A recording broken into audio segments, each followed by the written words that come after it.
అక్కడ ఏంటి అనంటే ఒక్కొక్క ఆడపిల్లలు కూడా స్మోక్ చేస్తూ ఉంటారు, కొంతమంది స్మోక్ చేస్తూ ఉంటారు, మందు కొడుతూ ఉంటారు, ఇవన్నీ చేస్తూ ఉంటారు. ఒకప్పుడు నాకు మనసులో అవన్నీ చూస్తే ఒక ఫీల్ వచ్చేది, అయ్యో ఎందుకు వీళ్ళు ఇలా చేస్తున్నారు అని. కానీ అక్కడ ఉన్న చరిత్రలు విన్న తర్వాత ఇందాక నేను చెప్పాను చూడమ్మా, వీళ్ళకి మించినటువంటి ఎనర్జీ తోటి వెళ్తే తప్ప ఈ వెధవల మాట వినరమ్మా.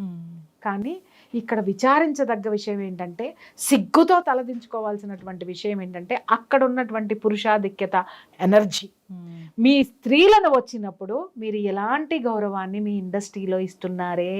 కళామ తల్లి ఇంకేదో అబ్బా ఏమన్నా మాట్లాడతారు అబ్బా, ఒక్కొక్కళ్ళు గుండెనిలా పిండేసి దానికి మళ్ళీ ఇది అద్ది దాన్ని ఒక పూలహారం చేసి జనాల మెడలో వాళ్ళ గుండెని జనాల మెడలో వేసేస్తారు. ఓకే, వేసేయంగానే వాళ్ళ గుండె మా దగ్గర ఉందని చెప్పేసి అని ఫీల్ అవుతూ ఉంటారు. కానీ ఆ గుండెలో ఆడదానికి ప్లేస్ ఎక్కడుంది, ఆడదానికి గౌరవం ఎక్కడుంది? ఎందుకయ్యా మీరు పై మాటలు, గొప్ప గొప్ప మాటలు, డైలాగులు ఎందుకు మాట్లాడుతున్నారు? ఇవాళ ఇండస్ట్రీలో మీరు ఈ స్త్రీలకు ఇచ్చేటటువంటి స్థానము, స్థాయి ఎక్కడ? నిన్నగాక మొన్న మలయాళం ఇండస్ట్రీలో హేమా కమిటీ రిపోర్ట్ అనేది బయటకు వచ్చింది. ఒక మాజీ జడ్జి తోటి ఒక కమిటీ వేశారు. కమిటీ వేస్తే ఎన్ని నిజాలు మనం దాంట్లో నుంచి బయటకు వచ్చినాయి అమ్మ మనకి. దానికి బాధ్యత వహిస్తూ ఒకానొక గొప్ప హీరో రిజైన్ చేసేసి చేతులు దులుపుకున్నాడు. నేను అడుగుతున్నాను, నువ్వు దులుపుకున్నటువంటి చేతుల యొక్క మట్టి ఏదైతే ఉందో ఎక్కడ రాల్చావు, ఎక్కడ పూసుకున్నావు? ఆ పూసుకున్నది ఇవాళ రాల్చేసింది ఎక్కడేసావు నువ్వు? దానికి కూడా సమాధానం చెప్పద్దా? ఇవాళ సింపుల్గా నువ్వు రిజైన్ చేసావు, నీ ఆధ్వర్యంలోనే ఇవన్నీ జరిగాయి. దానికి సమాధానం చెప్పి దానికి ఏం చర్యలు తీసుకుంటావో చెప్పి అక్కడ ఉన్నటువంటి మహిళా మండలికి ఏ క్షమాపణ చెప్తావో అది చెప్పి ఆ తర్వాత నువ్వు మాట్లాడు. సింపుల్గా ఏంటంటే ఇవన్నీ వచ్చినాయి అంటే రాకపోతే ఇంకొక 20 ఏళ్ళు నువ్వే ఉందువుగా, నీ తర్వాత నీ వాడెవడో ఉందిరుగా, నీలాంటి వాడే ఇంకొకటి వద్దురుగా. అంటే ఇక్కడ ఇది ప్రపంచానికి తెలిసిపోయింది కాబట్టి, ప్రపంచం మాట్లాడుతున్నారు కాబట్టి రిజైన్ చేసేస్తే అది నేను రిజైన్ చేసేసానండి అని ఒక మాట అంటే అయిపోయా. ఈ పెద్ద మనిషి జోలికి ఎవరు రారు.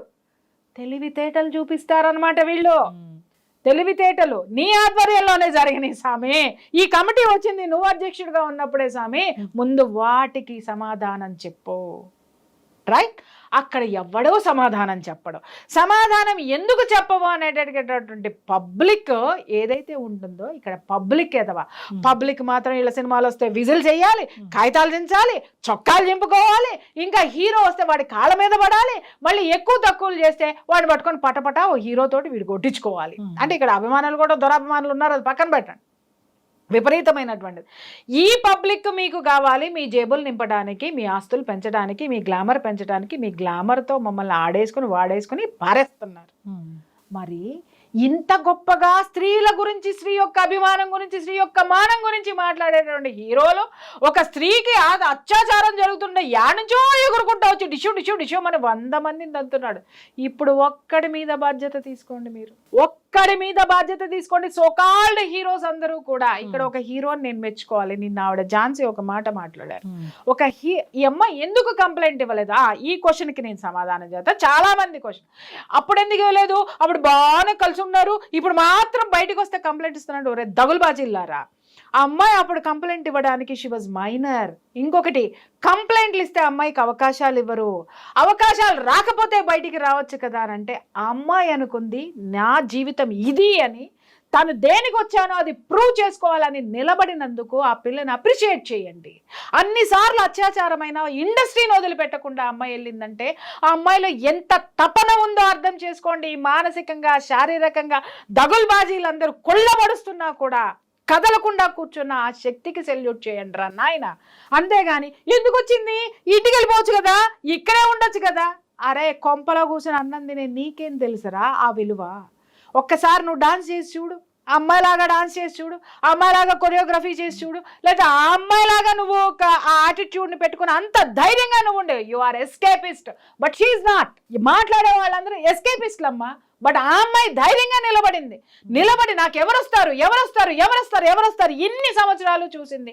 ఇవాళ ఒక హీరో ముందుకు వచ్చి ఆ అమ్మాయికి ఎవరు అవకాశాలు ఇచ్చినా ఇవ్వకపోయినా నా సినిమాలో ఒక సాంగ్లో ఖచ్చితంగా ఇస్తానన్న తర్వాత అమ్మాయి ఎందుకు రా అయ్యా కంప్లైంట్ ఇచ్చింది? ఆడి మీద ఎవడో సపోర్ట్ చేస్తే కాదు, ఆ సపోర్ట్ కేవలం ఒక్క ఛాన్స్, ఒకే ఒక్క ఛాన్స్. ఆ సినిమాలో మనం చూస్తాం, ఒక ఆడపిల్ల అంటది చూడు, ఆ ఒక్క ఛాన్స్ కోసం అది రాగానే బయటకు వచ్చింది అమ్మాయి. తర్వాత బయటకు వచ్చిన తర్వాత కూడా నిజంగా ఇక్కడ అప్రిషియేట్ చేయాల్సింది film chamber of commerce. Immediate గా అతన్ని తీసి పక్కన పడేసేసింది, సస్పెండ్ చేసేసింది. ఇంకొకటి ఏంటంటే ఆ డాన్సర్స్ అసోసియేషన్ నుంచి కూడా తీసి పక్కన పడేశారు. తర్వాత ఆయన ఏదో ఒక పార్టీలో ఏదో ఎలగబెట్టినాడంట, అక్కడి నుంచి తీసేశారు. ఇక్కడ నేను అడుగుతున్నాను, ఈతను పరారీలో ఉన్నాడు, ఇక్కడ వీడు శుద్ధ పూస శుద్ధ ముక్క పలానా పలానా అంటే అయితే ఓకే బాబు, నువ్వెందుకు పారిపోయావు? ఎందుకు పారిపోయావు? గుండెలు చుచ్చుకుని ఇలా చొక్కాలేసి కిందకి వచ్చి డించుకని చాలా మందితో డాన్సులు వేసి చేయించావు కదా నువ్వు. మరి ఇవాళ నువ్వు డాన్స్ చేయకుండా ఈ రంగం నుంచి పారిపోయి ఎక్కడ డాన్స్ చేస్తున్నావు? ఎందుకు ఎస్కేప్ అయ్యావు?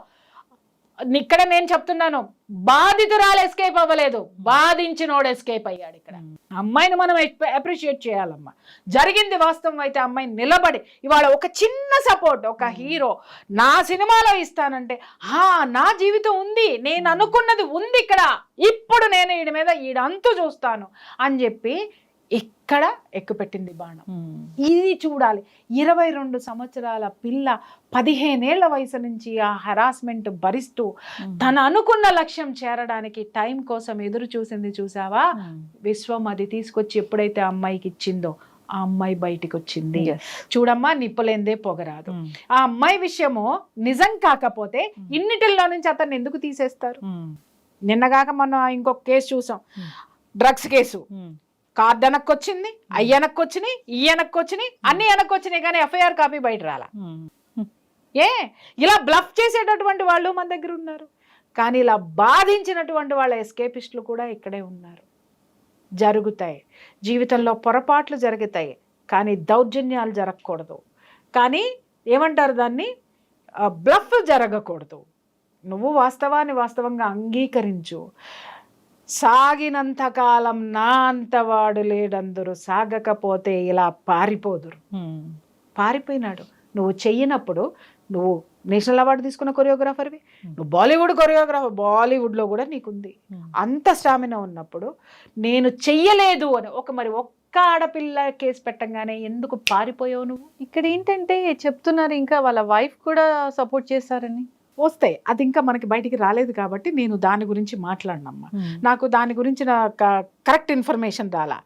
ఇదే వాస్తవం అయితే ఆ అమ్మాయి గనక హింసించి ఉన్నట్టయితే ఆ అమ్మాయిని కూడా నేను వదిలిపెట్టను, ఖచ్చితంగా వదిలిపెట్టను. ఎందుకనంటే ఒక ఆడపిల్లని హింస పెట్టినటువంటి ఇది ఇప్పుడు మాట్లాడను, నేను చెప్తున్నాను కదా, అది కన్ఫర్మేషన్ రానివ్వండి, అప్పుడు మాట్లాడు. ఆడపిల్లని ఆడపిల్లలాగా ఆ విధంగా చూసి ఈ విధంగా చేయడం అనేది ఎంత బాధాకరమైన విషయమో. నిజంగా ఇలాంటి ప్రొఫెషన్స్ లోకి రావాలంటే చాలా మంది కూడా భయపడతారు, భయపడుతూనే ఉంటారు. ఇప్పటికైనా ఫిల్మ్ ఇండస్ట్రీ ఒక కమిటీ వేస్తుందా లేదా కమిటీలు ఉన్నాయి, కమిటీలు నిజంగా పనిచేస్తే, కమిటీలు నిజంగా వీళ్ళకి గనక ధైర్యం ఇచ్చి ఉన్నట్టయితే 6 సంవత్సరాలుగా అమ్మాయి మీద అత్యాచారం ఎలా జరుగుతుంది అంటే, మీరు పనికి మాలినాళ్ళ పని చేయనాళ్ళ అనేటటువంటి ఉద్దేశాన్ని మీరు ఇవ్వదలుచుకుంటే కమిటీ అసలు ఎక్కడుందనేది ఇవాళ బయటకు వచ్చింది. ఈ లోపు ఏమీ జరగలేదా అమ్మా? చాలా రిపోర్ట్స్ నా దగ్గరకు వస్తున్నాయి. ఫిల్మ్ ఇండస్ట్రీలో ఎవరెవరు ఏం చేస్తున్నారు అనేది నా దగ్గరకు వచ్చి మొరపెట్టుకునే వాళ్ళు చాలా మంది ఉన్నారు. అవన్నీ కూడా బయటకి ఇస్తా కావాలి అనంటే. కమిటీ ఎక్కడ పనిచేస్తుంది? కానీ ఇవాళ పనిచేసింది, ఈరోజు పని చేసింది. దయచేసి ఇప్పుడు దుమ్ము దులిపారు, బూజు దులిపారు కాబట్టి ఇక నుంచి నీట్గా పెట్టండి దీన్ని. ఖచ్చితంగా వచ్చి కూర్చొని వాళ్ళ సమస్యలు పరిష్కరించుకొని వెళ్తారు. దయచేసి దీనికి తాళం వేయకండి, ఓపెన్ చేయండి. Open the doors. ఓపెన్ చేస్తే ఆడపిల్లలు సురక్షితంగా రక్షించబడతారు. ఇప్పుడు ఒక్క విషయం అమ్మా, చాలామంది మాట్లాడతారు మ్యూచువల్ అండర్స్టాండింగ్తో ఏమన్నా చేసుకోండి అని. నేను అడుగుతాను, అరే మ్యూచువల్ అండర్స్టాండింగ్ అనే పదం ఇక్కడ ఎందుకు మాట్లాడతారు? దౌర్జన్యాల దగ్గరకు వచ్చినప్పుడు మ్యూచువల్ అండర్స్టాండింగ్ అనే పదాన్ని ఎందుకు తీసుకొస్తారు? దౌర్జన్యాన్ని దౌర్జన్యంగా మాట్లాడండి. ఇవాళ 25 ఏళ్ళు కాపురం చేసిన భార్య కూడా 25 ఏళ్ల తర్వాత విడాకులకి ఎందుకు వెళ్తుందమ్మా? ఎందుకో చెప్పమంటావా? ఇవాళ మారతాడు, రేపు మారతాడు, పిల్లలు పుడితే మారతాడు, పెళ్ళిళ్ళు అయితే మారతాడు, లేకపోతే మనవాళ్ళు మనవరాళ్ళు, ఆడు మారడు, మనం మారాల్సిందే. అలాగే మగాడు, ఇలాంటి మగాళ్ళ తత్వాలు మారవమ్మా, మీరు మారాలి. వ్యవస్థలు మారాలి. వ్యవస్థల్లో ఉన్నటువంటి యాంటీ సెక్షువల్ హెరాస్మెంట్ కమిటీస్ పనిచేయాలి. కమిటీస్ నిజాయితీగా పనిచేయాలి. ఇలాంటి వాళ్ళని ఉంటే నిజం చెప్తున్నాను తల్లి, ఆడపిల్లలు చాలా భద్రతగా, చాలా హ్యాపీగా, చాలా వండర్గా పనిచేస్తారు.